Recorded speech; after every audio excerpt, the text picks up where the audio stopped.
আসসালামু আলাইকুম। প্রিয় দর্শক, গত কদিন ধরে একটা বিষয় নিয়ে খুব আলোচনা হচ্ছে, সেটা হলো দেশের বিভিন্ন স্থানে কালেমা খচিত পতাকা, এটা নিয়ে মিছিল হচ্ছে, স্লোগান হচ্ছে এবং বাড়ির উপরে খুঁটিতে টাঙানো হচ্ছে। এবং এই কালেমাটা সাদা কাপড়ের উপর কালোতে, কোথাও আবার কালো কাপড়ের উপর সাদা রঙের। এটা নিয়ে আলোচনা, এবং এটা কেন, এই কালেমা খচিত পতাকা কি ইসলামের পতাকা? এমন কোনো প্রমাণ এখন পর্যন্ত পাওয়া যায়নি। তবে এই পতাকাটা আমরা কিছুটা দেখেছি দুটো জায়গায়।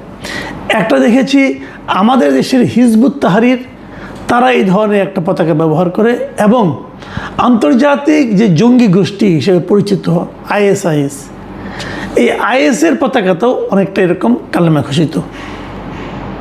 তো এই পতাকাটা এখানে দেখাচ্ছে কেন? আমরা অনেক সময় শুনেছি যে এই বিশ্বকাপ ফুটবল উপলক্ষে যে বিভিন্ন দেশের পতাকা বিভিন্ন জায়গায় টাঙানো হয়, সেই পতাকার পরিবর্তে ইসলামের পতাকা টাঙানোর জন্য একটা আহ্বানও আমরা বিভিন্ন আলেমের কণ্ঠে শুনেছিলাম। আমি খেলে আপনাদের একটা কথা বলতে চাই। আপনারা ভাবুন তো, আমরা এই আলোচনাটা করছি 2026-এর জুলাই মাসে। 2024-এর জুলাইয়ের কথা ভাবুন, অথবা তারও আগের কথা ভাবুন। এ ধরনের পতাকা নিয়ে প্রকাশ্যে মিছিল কিংবা বাড়ির ছাদের উপর টাঙিয়ে দেওয়া ওই সময় কি সম্ভব ছিল? তাহলে আমরা কি বলবো যে 24-এর জুলাই আন্দোলনের পর আমরা যা কিছু পেয়েছি অথবা যা কিছু পেতে চেয়েছি, তার মধ্যে যে ফারাকটা ছিল, সেই ফারাকের মধ্য দিয়ে এই পতাকাটা ঢুকে গেছে? কারণ এই পতাকার মধ্যে, এই ধরনের পতাকা নিয়ে মিছিল করার ব্যাপারে আমরা এখন পর্যন্ত সরকারের দিক থেকে কোনো ধরনের পদক্ষেপ নিতে দেখিনি। সরকার হয়তো বলবে, হতে পারে যদি কেউ ধর্মপ্রেমিক হয়, ধার্মিক হয়, ইসলাম প্রেমিক হন, তারা যদি এই ধরনের পতাকা উড়াতে চান, আমাদের তো কোনো মানা নেই। হ্যাঁ, মানা নেই। যদি তাই হয়, তাহলে আবার আওয়ামী লীগের পতাকাতে মানা থাকবে কেন? এই প্রসঙ্গগুলো তো আলোচনায় আসবে। আমি এই আলোচনাগুলো করলাম এই কারণে যে আমি কিন্তু জুলাই মাসে গতকালকে একটা প্রোগ্রাম করেছিলাম যে আমাদের জুলাইয়ের আন্দোলনটা কিভাবে কি হয়েছিল, এবং ওই আন্দোলন নিয়ে আওয়ামী লীগ বিএনপির মূল্যায়নটা কী ছিল, তাদের বর্তমান মূল্যায়নটা কী, তাদের আচরণে কী বোঝা যায়, এগুলো নিয়ে আমি একটা আলোচনা করেছিলাম। এবং এটা এখন সবাই মানবেন, জুলাই আন্দোলনের সময়, গত 2024-এর জুলাই আগস্টে যে আন্দোলন ছিল, সেই আন্দোলন ধাপে ধাপে যেভাবে এক দফার আন্দোলনে পরিণত হলো, সেই আন্দোলনের মূল যে লক্ষ্য ছিল, সেই লক্ষ্য থেকে আমরা এখন যোজন যোজন দূরে অবস্থান করছি। দেখুন, মাত্র 2 বছরের মাথায়, আমি যদি আরও সংক্ষেপ করে বলি, মাত্র 1 বছরের মাথায় আমরা দেখেছি। কারণ 2025-এর যে জুলাই আন্দোলনের বর্ষপূর্তি ছিল, সেখানেও আমরা এই হতাশাই সাধারণ মানুষের মধ্যে দেখেছি। তাহলে এই প্রশ্নটা কিন্তু অনেকেই করেন যে জুলাই আন্দোলন তাহলে ব্যর্থ কি হয়ে গেল, অথবা যদি ব্যর্থ না হয় তাহলে কী? এটা কি সার্বিকভাবে ব্যর্থ হয় নাই, আংশিকভাবে ব্যর্থ হয়েছে? কিছু কি অর্জিত হয়েছে? হ্যাঁ, আমি বলবো কিছু অর্জিত হয়েছে। কিছু অর্জিতটা কীভাবে হলো? যে শেখ হাসিনার যে শাসন ছিল, সেই শাসনটা জুলাই আন্দোলনের মাধ্যমে তার পতন হয়েছে। এটা হলো অর্জন। আর বাকি কিছুই আমরা অর্জন করতে পারিনি। বাকি প্রত্যেকটা জায়গায়, আদর্শিক জায়গায়, রাজনৈতিক জায়গায়, অর্থনৈতিক জায়গায়, কাঠামোগত সংস্কারের জায়গায় কোথাও আমরা কোনো কিছুই অর্জন করতে পারিনি। বরং রাজনৈতিক জায়গায় কি হয়েছে, আমরা দেখেছি যে আওয়ামী লীগ আমলে আওয়ামী লীগ সবসময় চেষ্টা করেছে যে সারা দেশের মানুষকে রাজনৈতিক বিবেচনায় বিভাজিত করে রাখতে, আওয়ামী লীগ, বিএনপি, জামাত আলাদা আলাদা করে রাখতে, চেতনার নামে, মুক্তিযুদ্ধের চেতনা নামে দেশের একটা বড় অংশকে রীতিমতো দৌড়ের উপর রাখতে, এবং তাদের কোনো ধরনের অবস্থান দেশে থাকবে, এটাই যেন তাদের আপত্তি ছিল। শেখ হাসিনার শাসনামলে এই বিভাজনটা এত স্পষ্ট এবং এতটা ভয়ঙ্কর ছিল যেন বলা যেত যারা বিএনপি সমর্থন করে তারা যেন এই দেশে থাকতেই পারবে না, যারা জামাত সমর্থন করে তাদের জন্য এই দেশে থাকার কোনো অধিকারই নাই, এরকম একটা পরিবেশ তারা কিন্তু তৈরি করেছিল। আমরা ভেবেছিলাম যে হাসিনা সরকারের পতনের পর নতুন যারা আসছেন তারা হয়তো এই অভিজ্ঞতার থেকে সবাই মিলেমিশে একটা জাতীয় ঐক্য তৈরি করে তারা অগ্রসর হবেন। এবং যখন তারা একটা অরাজনৈতিক ব্যক্তি ডক্টর মোহাম্মদ ইউনূসকে দায়িত্ব দিলেন, তখন আমাদের এই ধারণা, বিশেষ করে আমার মধ্যে এই ধারণাটা আরও তীব্র হয়েছিল যে যেহেতু উনি কোনো রাজনীতি করেন না, উনি সবাইকে মিলে, সকল দলকে মিলে একটা ঐক্যবদ্ধ জাতি গড়ার চেষ্টা করবেন। কিন্তু আমরা বিস্ময়ের সঙ্গে এবং বেদনার সঙ্গে লক্ষ্য করলাম ডক্টর ইউনূস যে বিভেদটা তৈরি করতে আওয়ামী লীগের 14-15 বছর লেগেছে, ডক্টর ইউনূস সেটা 1 বছর না যেতেই সেই বিভেদটা তৈরি করে দিলেন।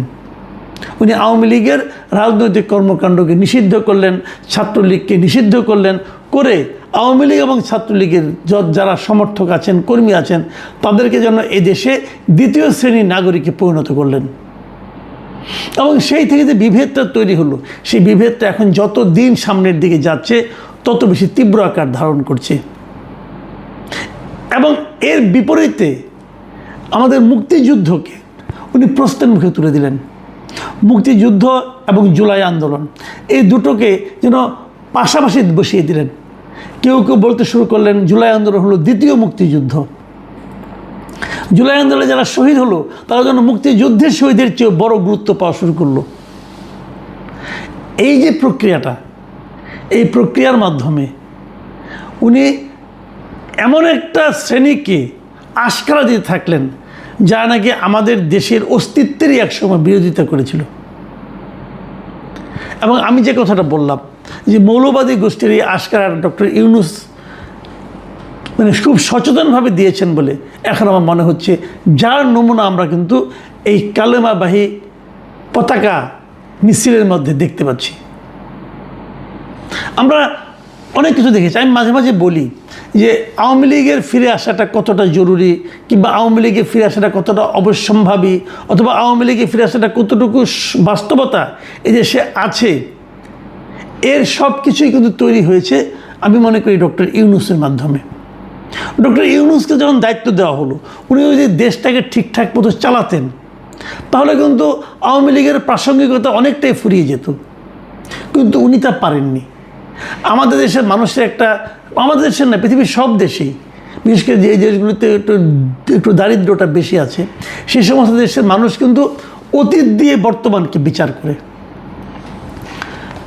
আমাদের এখানে যখন ডক্টর ইউনূস ক্ষমতায় আসলো, মানুষ ভেবেছিল চাঁদাবাজি শেষ হয়ে যাচ্ছে। আমরা শুনেছিলাম যে স্বরাষ্ট্রমন্ত্রী নাকি এক কারওয়ান বাজার থেকেই প্রতিদিন 1.5 কোটি টাকা চাঁদা নিয়ে থাকেন। তো চাঁদা নেওয়ার অর্থটা কি?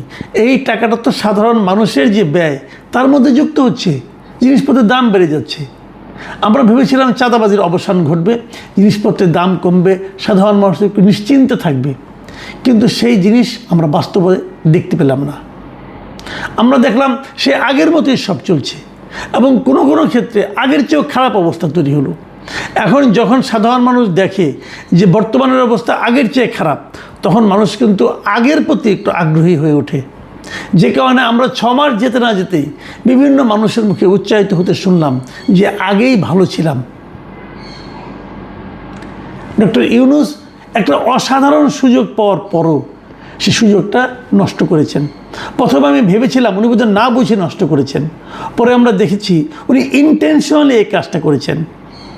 উনি এই কাজটা করেছেন হলো যে এই ধরনের ফার্দার যাতে নাকি আর কোনো আন্দোলন না হতে পারে স্বৈরাচারের বিরুদ্ধে, শাসক গোষ্ঠীর বিরুদ্ধে, সেই জিনিসটাকে নষ্ট করে দেওয়ার জন্য এটা করেছেন। যেমন উনি এই 2-3 জন স্টুডেন্টকে ওনার ক্যাবিনেটে সুযোগ দেওয়ার মাধ্যমে, উপদেষ্টা বানানোর মাধ্যমে পুরো যুবক শ্রেণীর, পুরো যুবক গোষ্ঠীর মধ্যে যে ঐক্যটা গড়ে উঠেছিল অন্যায়ের বিরুদ্ধে, সেই ঐক্যটাকে ভেঙে দিয়েছিলেন। এদেরকে উনি দুর্নীতিতে লিপ্ত করেছিলেন। এদের পাশাপাশি সারা দেশে যত ইয়াং শ্রেণী ছিল যারা নিজেদেরকে বৈষম্য বিরোধী ছাত্র আন্দোলনের সদস্য বলতো, তারা সবাই কিন্তু, সবাই মানে ধরেন তার 90% আমি বলবো, নানা ধরনের দুর্নীতিতে, প্রভাব বিস্তারে, মাস্তানিতে লিপ্ত হয়ে পড়েছিল। এভাবে উনি একটা জেনারেশনকে করাপশনের মধ্যে ঢুকিয়ে দিয়েছেন এই ডক্টর ইউনূস। এবং এর পাশাপাশি তিনি যেটা করেছেন, জাতীয় পর্যায়ে আমাদেরকে, আমরা আগে বলতাম যে আওয়ামী লীগ সরকার ভারতের অনুগত সরকার, উনি পুরো দেশটাকে ভারতের পরিবর্তে অনেকটা যুক্তরাষ্ট্রের কাছে একটা গোলামি চুক্তির মধ্যে আবদ্ধ করেছিলেন। বিদেশি কিছু লোকজনকে নিয়ে এসেছিলেন, এনে তাদের মাধ্যমে আমাদের সংস্কার করবেন, আমাদেরকে জ্ঞান দিবেন, দেশকে কীভাবে চলতে হবে সেই জ্ঞান দেওয়ার জন্য আলী রিয়াজ, মনির হায়দার এদেরকে নিয়ে এসেছিলেন। তারা কি একটা দলিলপত্র বানিয়ে দিয়ে গেছে, দিয়ে তারা কোথায় এখন? তারা কিন্তু সব ভেঙে গেছে।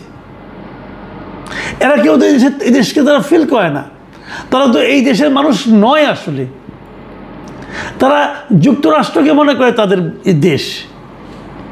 তারা এখানে এসেছিল লুটপাট করার জন্য, এবং এদেশের প্রকৃত মানুষের মধ্যে যে সংস্কারের প্রত্যাশা ছিল সেই প্রত্যাশাটাকে ধ্বংস করার জন্য তারা এসেছিল।